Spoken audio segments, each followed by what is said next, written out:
Natamani kuwasikia wale waliofuatilia Dodoma. Kumwimbia Bwana ni tumaini lisilotahayarika. Asanteni sana. Basi mimi nimetumwa kushirikisha neno fupi sana kuhusiana na mwaka wa Jubilei, na kwa msaada tendaji wa Roho Mtakatifu naomba niseme kwa ufupi katika muktadha wa utume wetu wa kwaya. Kifupi tu, najua tunafahamu, najaribu kukumbusha Jubilei ni nini.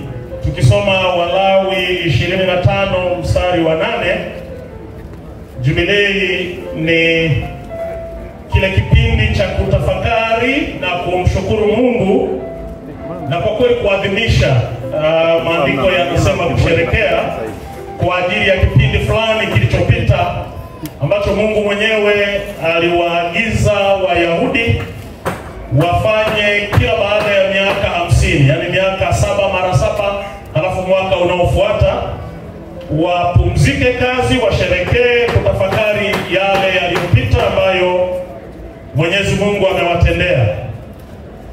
Kwa hiyo wao walipumzika kabisa na kufanya likizo, lakini kutokana na hilo imeendelea kuwa desturi ya Jubilei kuwa adhimisho la shukrani kwa Mungu kwa kipindi fulani, ama cha umri wa mtu au umri wa taasisi.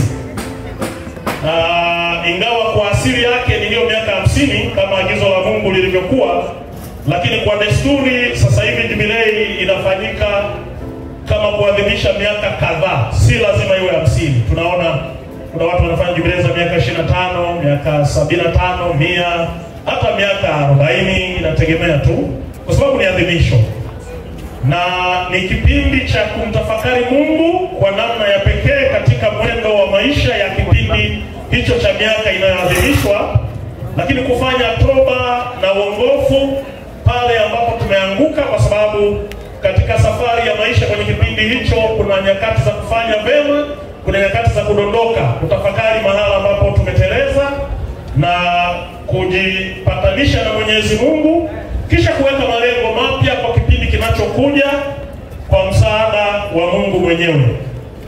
Lakini huwa tunaona kuna Jubilei na nyakati nyingine tunaadhimisha Jubilei kuu.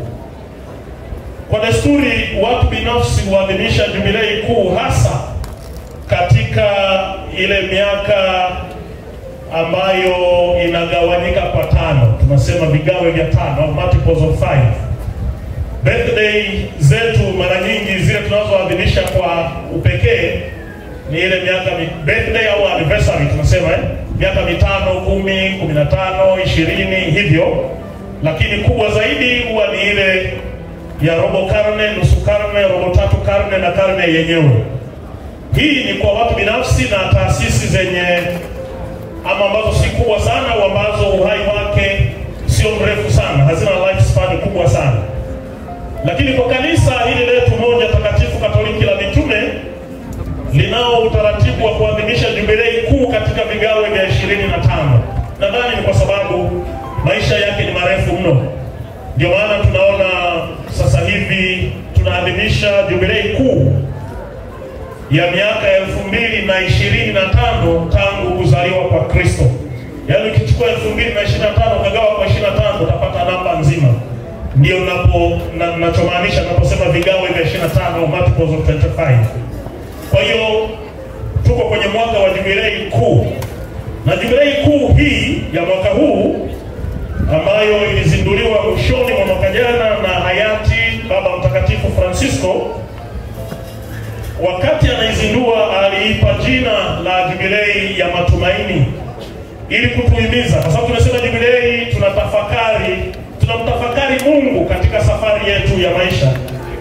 Kwa hiyo Baba Mtakatifu Francisco alituongoza na alichotaka ni tumtafakari Mungu kama tumaini letu, na tumaini letu lisilotahayarisha hata iweje. Tumaini hili Mungu mwenyewe halitahayarishi.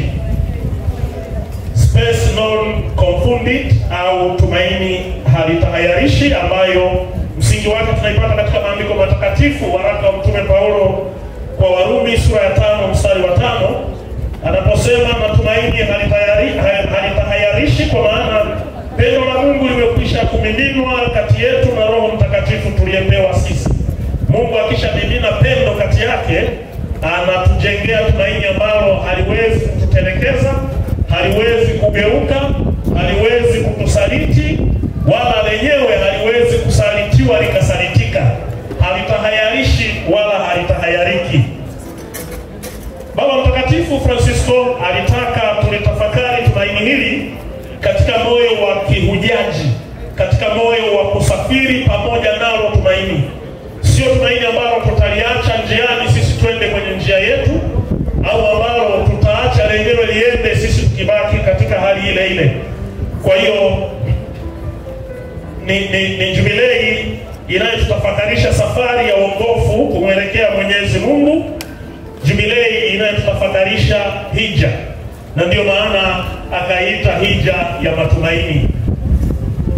Alitualika kwenda kuhiji Roma kutoka pande zote za dunia, kama tunakumbuka siku anazindua huu mwaka, lakini akatualika kushiriki hija kwenye makanisa ya hija na vituo vya hija mahalia, mahali kwetu kokote duniani.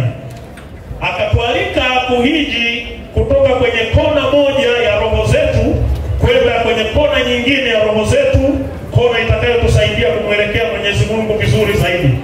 Kwa maana kwamba kila mmoja wetu au aipekue roho yake, apekue nafsi yake, apekue maisha yake binafsi, aone katika upande huu nina changamoto zinazonifanya nisimfuate Mwenyezi Mungu vizuri zaidi, nisafiri, nihame kutoka upande huo nihamie upande mwingine. Na kubwa zaidi, alitualika kuambatana na huruma yenye upendo wa Mungu, kwamba tusherekee uwezekano wa mabadiliko katika maisha. Nasisitiza neno uwezekano. Alisema tuadhimishe na kusherekea uwezekano, kwamba it is possible to change. Upo uwezekano kubadilika katika maisha, na kwa neno rahisi, upyaisho. Kwa hiyo jubilei hii ni jubilei inayotutafakarisha upyaisho wa maisha yetu. Na katika kujadili upyaisho wa maisha,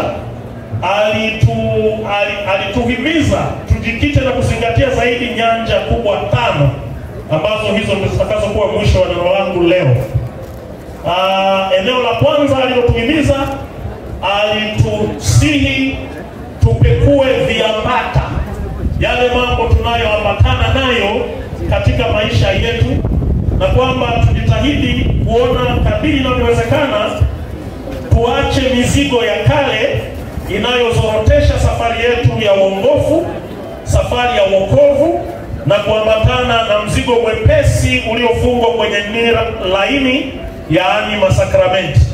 Kwa namna rahisi tuseme, tuachane na chochote kinachofanya tushindwe kukomunika au kukomunika vizuri, na tuachane na chochote kinachotufanya tushindwe kupokea sakramenti ya kitubio, au chochote kinachofanya tushindwe kupokea sakramenti ya kitubio kwa uhuru. Maana ni nyakati nyingi katika maisha, kila mmoja wetu hapa anaweza kupekua akaona, ninataka kupokea sakramenti ya kitubio, lakini najiuliza, nitaweza kweli kupokea wiki hii? Kwa sababu sitakuwa na nafasi wiki hii kwenda parokia nyingine, maana hapa parokiani kwetu siwezi kuungama. Sio kwa sababu paroko wangu na msaidizi wake hawana uwezo wa kuniondolea dhambi, ila mimi sina uhuru wa kuondolewa dhambi na wao.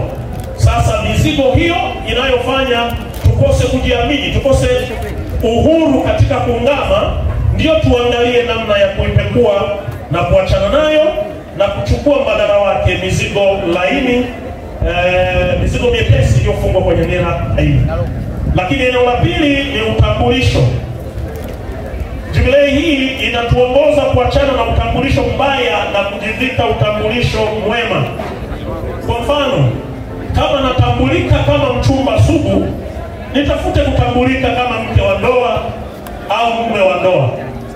Kama tunatambulika kama kikundi watu wenye migogoro. Maana iko imani hiyo, kuna utafiti fulani uliofanywa miaka kadhaa, nisipite huko, maparoko, asilimia kubwa ya maparoko walioulizwa, ni utafiti kabisa kisayansi ulifanywa ndani ya kanisa hapa Tanzania, walioulizwa miongoni mwa changamoto kubwa wanazokutana nazo katika utawala wa parokia zao ni nini, walisema hali ya migogoro kwenye kwaya. Sasa kama tuna chama cha kitume kinachotambulika au kwaya yetu inatambulika kama kikundi cha watu wenye migogoro, hebu tutafute kutambulika kama watu wenye mapendano. Kama walimu wa kwaya tunatambulika kama watu walevi, hebu tutambulike kama watu wastaarabu. Kama tunatambulika kama watu ambao hatuzingatii liturujia, tutafute kutambulika kama watu tunaoongoza waamini wengine kuijua na kuifuata liturujia. Kama tunatambulika kama watu tunaolalamika tukipangwa zamu kuongoza rozari au njia msalaba, tutafute kutambulika kama watu tunaoona ni fursa kupangwa kuongoza rozari, kwa sababu inatufanya tusali rozari mara nyingi zaidi kwa wokovu wetu. Eneo la tatu ambalo jubilei hii inapaswa ituhimize ni kutafakari msukumo. Tunayo misukumo ambayo inatupeleka kusiko. Tuitafakari na kutafuta kuigeuza hiyo misukumo inayotupeleka mahala pazuri. Kama tunapomaliza mazoezi ya kwaya tunakuwa na msukumo kwamba kila baada ya zoezi la kwaya lazima tupite baa, hebu tutafute msukumo wa kutusukuma kuwahi kutoka zoezi la kwaya kuwahi kusali na watoto nyumbani kabla hawajalala. Kama tuna msukumo rika wa kijinsia ambao unatupeleka kutenda yasiyostahili, tutafute msukumo rika wa kijinsia kushirikiana kutafuta maendeleo, elimu, ubunifu na kadhalika. Kama tuna msukumo wa kumbinukia Mungu kwamba ndio utamadunisho kanisani kwenye misa, tutafute msukumo wa kumwabudu Mungu kanisani. Kama tuna msukumo wa kusikilizwa na waamini tunapoimba, yani tunaimba nyimbo zetu, waamini wa pay attention kutusikiliza, tutafute msukumo wa kuhakikisha tunapambana tuwezavyo waamini wote waimbe pamoja nasi. Kama tuna msukumo wa kutukuzwa kwa sababu sisi ni walimu bora, watunzi wazuri, makwaya master, viongozi wenye busara, tutafute msukumo wa kumtukuza Mungu. Tutafute msukumo wa kutumikia kuliko kutumikiwa au kusifiwa. Eneo la nne ni imani. Imani, eneo la nne na la mwisho, imani. Tukague uwanda wa imani yetu. Yako mambo mengi tunayaamini na tunayaishi, lakini tunaweza kugeuza imani yetu, tukasafiri kutoka kwenye mlengo mmoja wa imani tukaenda kwenye mlengo mwingine. Inawezekana leo mimi siamini kama inawezekana kufunga ndoa kwanza ndipo kutengeneza ujauzito na kupata mtoto. Imeshakuwa kama imani. Karibu kila kijana wa kike wa kiume kabla ya kufunga ndoa kuna jambo tayari. Tujaribu kuamini kwamba inawezekana. Ipo imani kwamba kwaya ambayo haiimbi kama tunavyoimba sisi kwaya yetu, basi haimpendezi Mwenyezi Mungu. Tugeuze imani hiyo, kwa sababu kuamini hivyo kunasababisha tuwatazame wenzetu kwa jicho lisiloleta amani. Yawezekana siamini kama naweza kuwa na utii kwenye kanisa na kwa mamlaka za kanisa na bado heshima yangu isipungue. Nigeuze imani hiyo na kuamini kwamba utii utaongeza imani kuliko kuipunguza. Inawezekana siamini kwamba hata mawazo yasiyo yangu yanaweza kuangazwa na Roho Mtakatifu na yakafaa kuendeleza kwaya yangu au kuendeleza kanisa mahalia na kadhalika. Nigeuze imani hiyo na kuamini kwamba hata mawazo ya wengine yanafaa.